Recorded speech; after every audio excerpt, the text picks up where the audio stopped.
Welcome back to our February podcast series under the Inclusive Conservation Initiative, or ICI, produced in recognition of the International Day of Women and Girls in Science.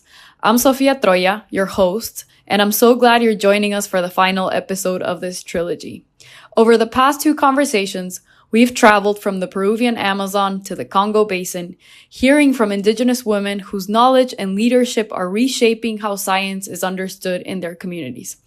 Today, we continue that journey in Thailand, where Indigenous women are influencing education policy and strengthening the protection of ancestral knowledge.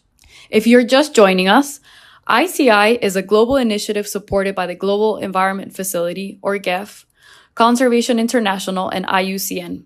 It supports Indigenous peoples and local communities in leading action for biodiversity, climate, and sustainable livelihoods.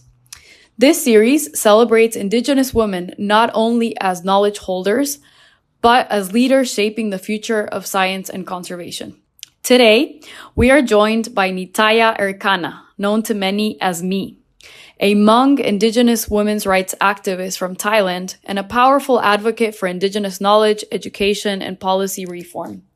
Me serves as a director of the Intermountain People's Education and Culture in Thailand Association and is a member of the Executive Council of the Asia Indigenous Peoples Pact.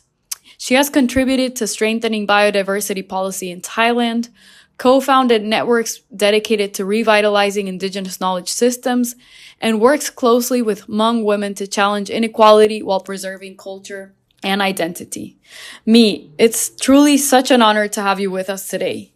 Maybe to begin, what message would you like to share with Indigenous girls and young women who are interested in conservation, science, or leadership?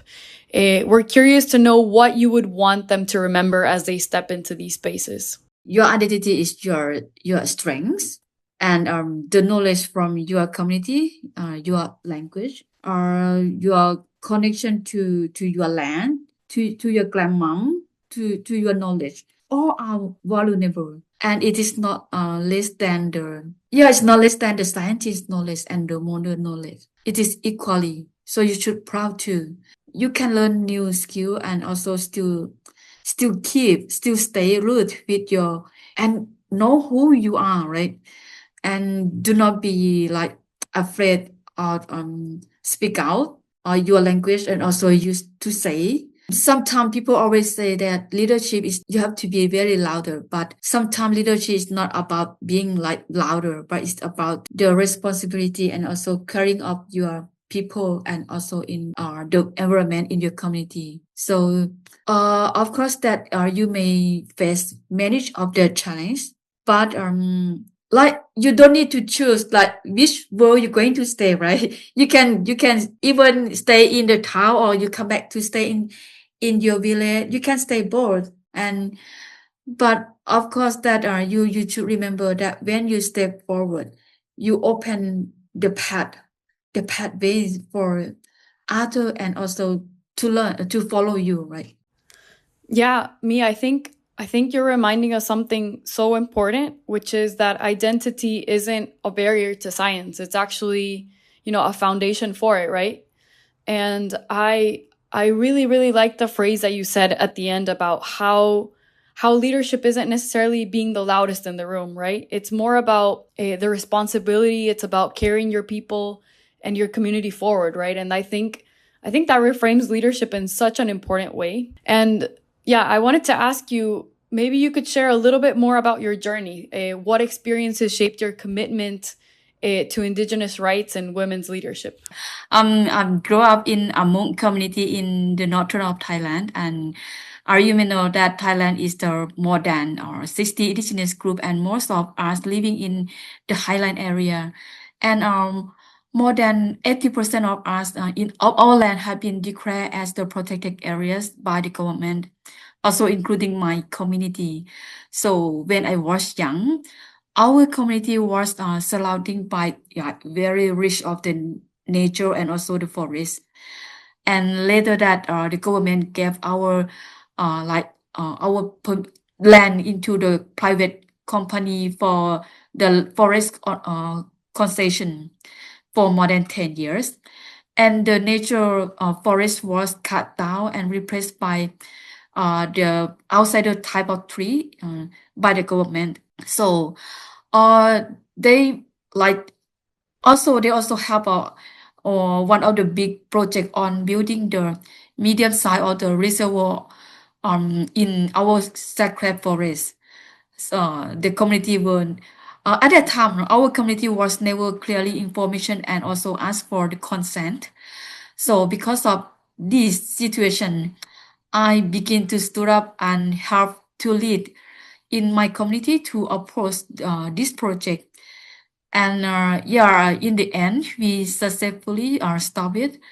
And this experience showed me that when people came together, of course, we can protect our rights. It also helped me to see that the unfair treatment that indigenous community face.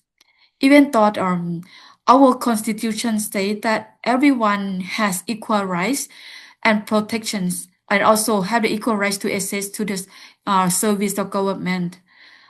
But in the reality, it is not the same for us as indigenous people. Because as to get an education for I myself, I have to separate or leave to take away from my community to get a higher education for many years. And we was not allowed to speak our language, did not have any chance to learn about my own culture, my own tradition, and also my own value of our village. So this made me feel disconnected from who I was. I almost forgot my language because I have been like more than 20 years out from the village. This experience helped me understand how indigenous children are often forced to give up their identity in order to access education. I also grew up in a patriarchy Hmong society, and women did not have a seats in the decision making, even those decisions are about you. So a girl's value always belonging to the father, and later like our value also, if you married, your value become to the husband, and when you become the mother, you have to be always become belong to the your son. If you have son, you will completely become a women, and you have a son, right? So it showed that how women value was seen as depending on the man. All this experience shaped my commitment to indigenous rights and women leadership. I want indigenous communities to have rights to protect our lands and cultures. I also want the indigenous women to have our equal voice and the leadership roles. So my journey has taught me that justice and equality must include both women and also men. Yeah, this is from my journey. Yeah, thank you. Thank you so much for sharing that, Me. I think that what you're describing is not just a personal story, right? I think it actually reflects the reality that many indigenous girls face when education requires them to step away from their language, their culture, and even their community.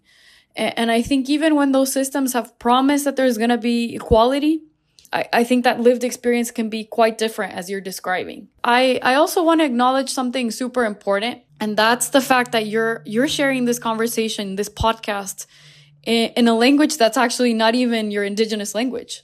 And I think that in itself speaks to the resilience that's required to navigate all these worlds while still remaining rooted in who you are. Maybe let's talk a little bit about your work specifically through ICI, through the Inclusive Conservation Initiative. How has the engagement with ICI supported Indigenous women and grassroots organizations in Thailand specifically? What changes have you seen through this work? We'd love to know more about what you're doing there. Yeah, my role is the committee of the ICI Thailand project here. And of course that I was assigned to responding on the gender issue also. And when we are try to talking about the gender issue in our member in Thailand here, is not something that not easy because when we are working in the community, of course we see many of the women also attend in the events, but mostly of the role of them are just like come to serve, like serving the water or prepare the food like that. So this is something that we don't want to be like that. We want to we would like them to engage with their effective participation, right? So what we are doing is to try to, how to say, before I joined this project, right, we try to doing the gender audit among the different organizations who are partner with the ICIA, right, and to see what level of the gender in different organizations and how we can enhance the capacity for the gender focal point in different organizations who are joining the project here. And we also, organization will lead the training on the gender issue for the gender focal point, and also some of the women leaders from the project to come and try to review all the document, all the, how to say, the indicator and also the activity from those organizations, that to see what the gender issue, what the women issue, or what you see the women in those information like that. So this kind of training also help the gender focal point from each organization know how to move, how to work. I think what you're describing highlights something so important, and that's the fact that change doesn't just happen overnight. It's meaningful and lasting change. I want to say is not just about policies, right? It's about what you're describing. It's about shifting everyday norms and expectations. The example that you're giving about women serving food at meetings and transforming that to women actually speaking up in meetings and shaping decisions in those meetings. I think that's such an important transformation. And that happens slowly, it happens quietly and intentionally. And it does sound like the work that you're leading through ICI is about building the tools and the confidence for those organizations and those individuals to reflect on their own practices and create more spaces for women to participate more effectively. Okay, so I want to pause right here. This conversation has been incredibly rich, and I think we've only begun to explore the depth of your work and your leadership and your experiences. So with that being said, in recognition of International Women's Day that's coming up in March, we will actually be continuing this dialogue in a special part 2 episode where we will dive deeper into Indigenous women's leadership, knowledge, and what meaningful transformation looks like in practice. So definitely stay tuned for those of us that are listening. This conversation will continue with me, but for now, we want to thank you for your wisdom, your courage, for sharing your story, and for all the amazing work that you're doing. So thank you so much.